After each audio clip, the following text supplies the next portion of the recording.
Hello everybody and welcome back to another Doctor Who Big Finish audio drama review. In today's review I'm going to be taking a look at the First Doctor Adventures Volume 4, starring David Bradley as the recast First Doctor, alongside Claudia Grant as Susan, Gemma Powell as Barbara Wright, and of course Jamie Glover as Ian Chesterton. As per usual, this box set does of course see two standalone adventures, the first of which is a sci-fi story featuring the return of the Daleks, and the second episode is a pure historical set in Russia. Both the episodes are around 2 hours long, so very much like the Doctor Who Big Finish main range, and they do of course come available within one box set. This rather lovely looking box set is available to be purchased from the Big Finish website now. The physical release is £24.99 and the download is £19.99. However, due to the current circumstances that the UK and the rest of the world is currently living in, Big Finish have currently decided to go to a download only basis for when you order products. So if you order a physical release, you will get the download instantly on your Big Finish account,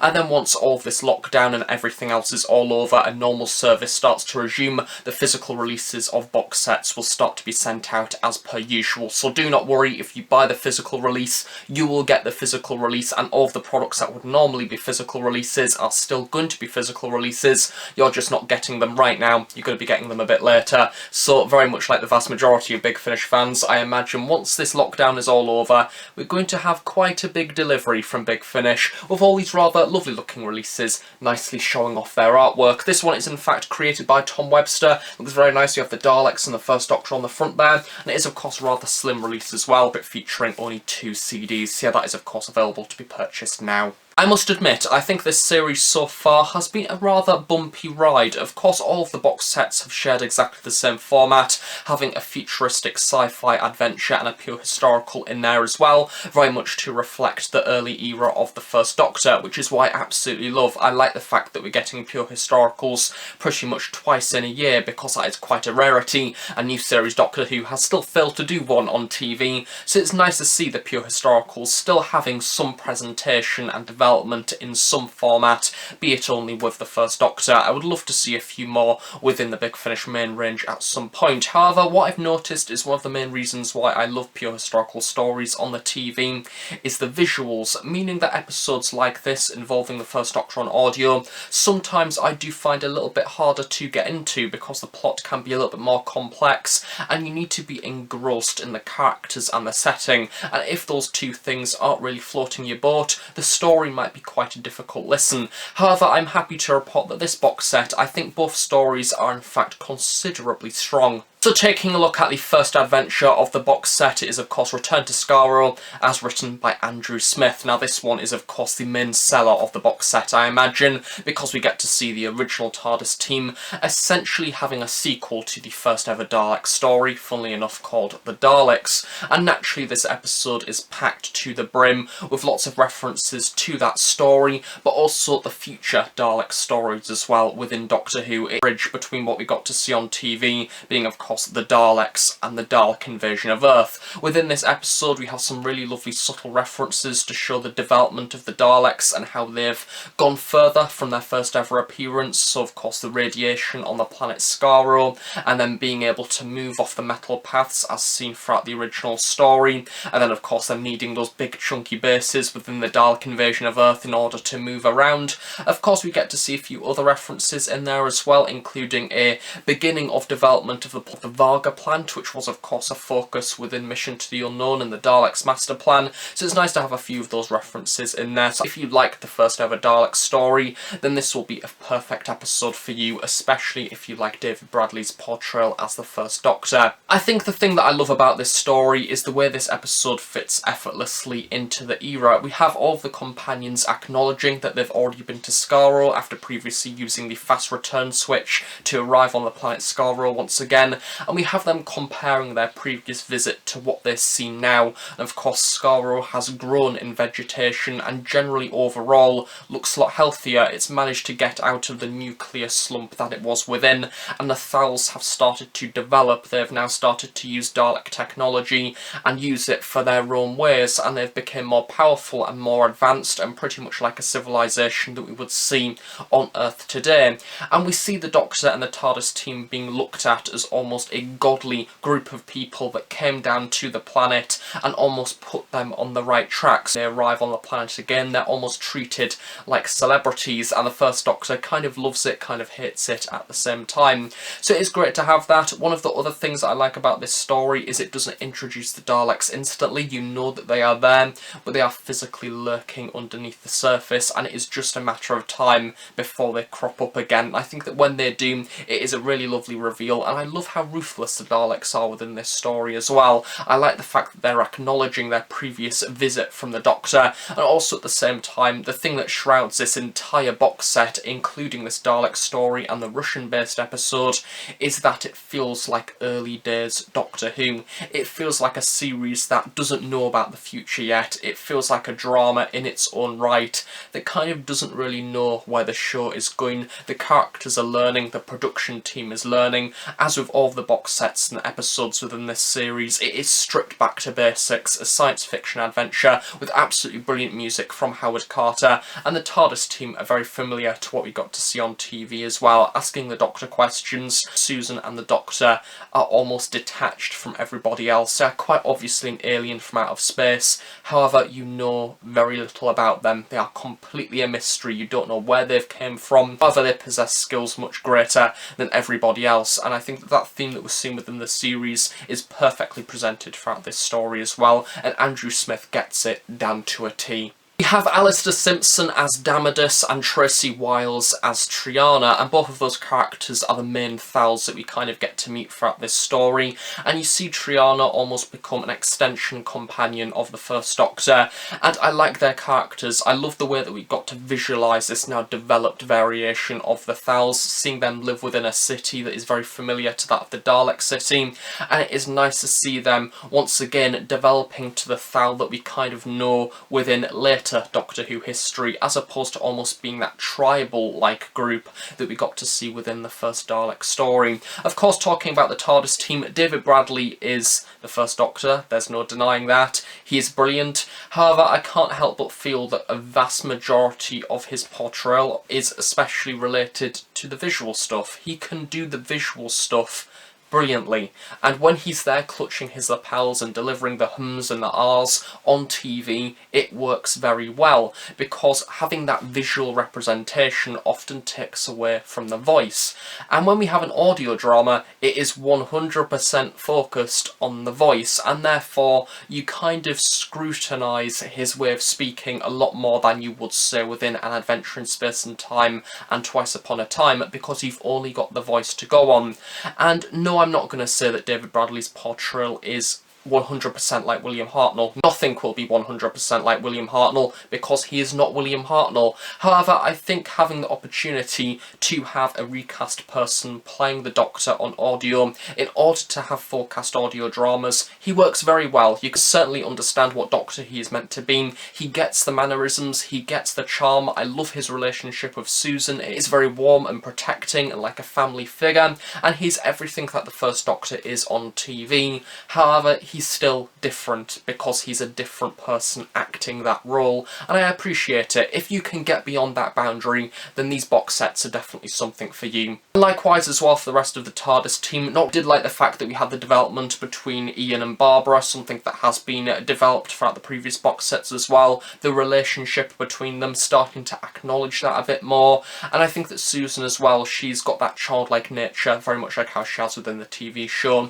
and they work very well as a unit. I think that when you strip them all back and have them alone, sometimes it can drag a little bit. However, I think that all the companions certainly represent what they were on the TV show very well also.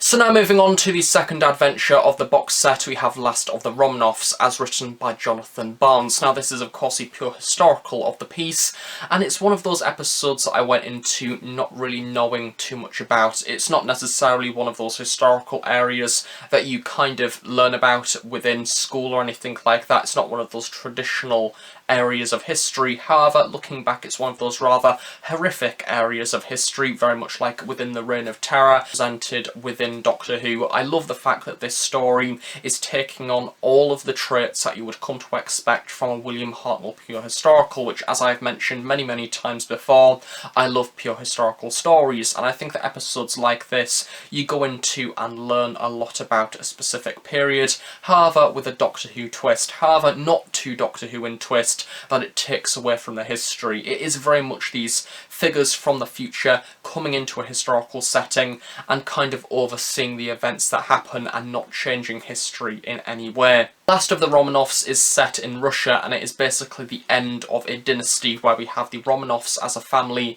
who have been locked away in their home. It's almost kind of a church in a way, and they basically have a very unfortunate end. Have ruled over Russia for a long time. This is very simplified, by the way, and it comes to an end where they are killed, of course, at the end of the story, because of the new people coming in and taking over Russia, and we have lots of other developments of new parties becoming more extreme and things like that, and it is basically a clash in different beliefs, the beginning of a new era and the end of the very unfortunate end of another era.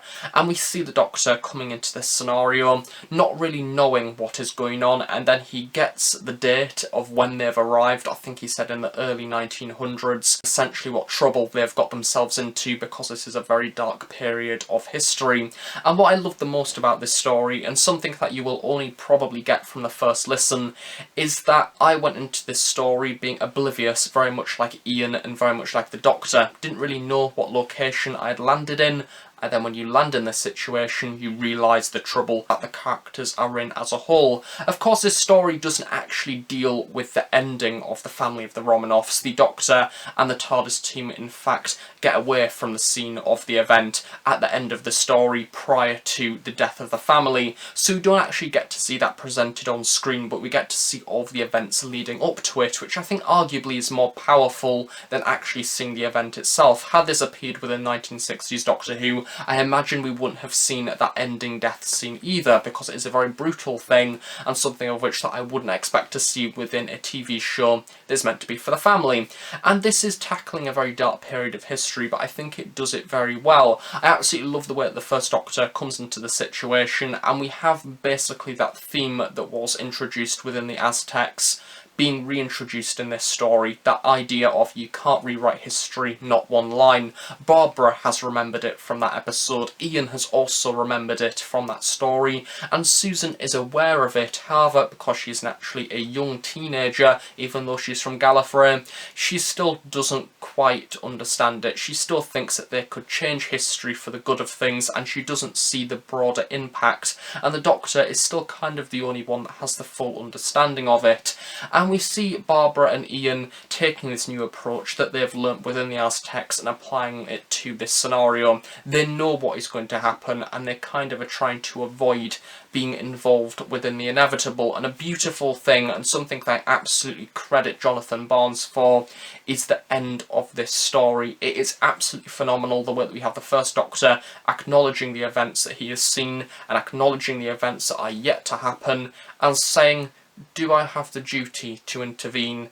Should I step in? Is there some circumstances that no matter how bad a scenario is, he should come in and change the situation? It's almost like the Time Lord Victorious idea from the Waters of Mars, however 50 years earlier. That is what I was referring to earlier when I was saying about the earlier days of Doctor Who. This story starts to deal with that learning curve that the first Doctor is on, because remembering that the first Doctor, regardless of what Series 12 says, the first Doctor is going out into the universe for the first time and dealing with these problems, and we get to see this Doctor going on a learning curve that then applies to the rest of his incarnations. And that is probably why he goes on so many pure historical adventures within his early travels, because he realises pure historicals lead to problems and lead to events happening that cannot be changed at all, and perhaps that's why he avoids them in later life. But we see him going and developing throughout this story and acknowledging what is going on, and he feels a connection for Earth as well. I really felt that within this story.